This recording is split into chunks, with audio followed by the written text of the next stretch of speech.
Menjengkelkan pemilik kelab Johor Darul Ta'zim itu, jurulatih Penang FC begitu berani memperlekehkan skuad Johor Darul Ta'zim sehingga membuat komen seperti ini. Tetapi, sebelum kita meneruskan, jangan lupa untuk like, komen dan subscribe saluran ini, supaya anda tidak terlepas maklumat mengenai sukan bola sepak setiap harinya.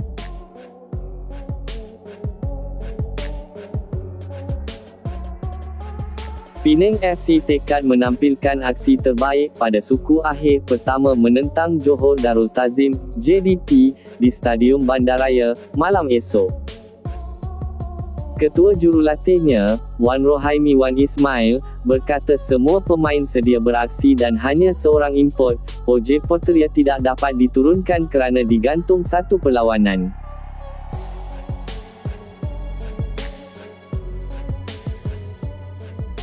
Beliau turut tidak menganggap ketiadaan tiga tonggak utama JDT iaitu Hector Hubble, Joao Figueiredo dan John Irazabal yang berdepan pergantungan ketika ini sebagai kelebihan buat pasukannya.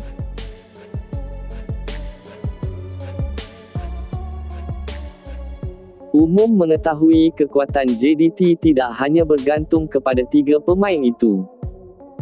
Mana-mana pemain yang akan membarisi kesebelasan JDT kita boleh katakan mempunyai kekuatan seimbang.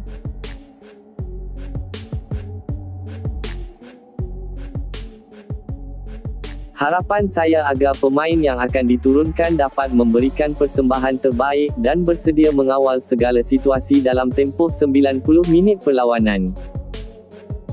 Saya juga berharap mereka tidak mengulangi kesilapan yang berlaku ketika menentang JDT dalam perlawanan Liga Super tempoh hari, katanya.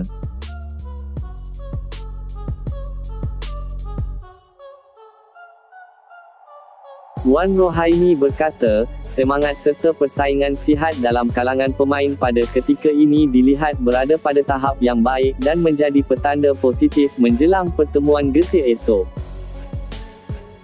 Keadaan ini sesuatu yang diingini mana-mana jurulatih apabila semua pemain berada dalam keadaan baik dan saling bersaing secara positif untuk merebut tempat dalam kesebelasan utama.